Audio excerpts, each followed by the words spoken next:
உடைக்கப்பட்டால் தான் உருவாக்கப்பட முடியும். உங்க வாழ்க்கை உருவாக்கப்படணும்னு நினைச்சீங்கன்னா உங்க குயவனுடைய வீடு ரொம்ப முக்கியம். ஐயோ நான் இப்படி உடைக்கப்படுவேன் நினைக்கலையே.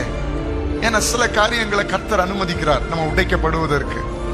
ஏன்னா அப்பதான் ஒரு அழகிய பாத்திரமாக நம்மை வனைந்தெடுக்க முடியும்.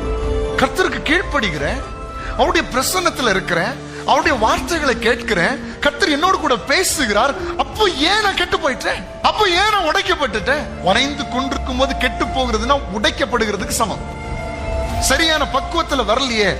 ஏன்னா கர்த்தர் நம்முடைய தரிசனத்தை விரிவாக்குகிறார். அப்ப நீங்க உங்க வாழ்க்கையில என்ன போல யாரு கஷ்டப்படுறா நீங்க நினைப்பீங்க. உலகத்துல உங்க மனசுல நினைப்பீங்க என்ன மாதிரி கஷ்டம் யாருக்கு இருக்குது.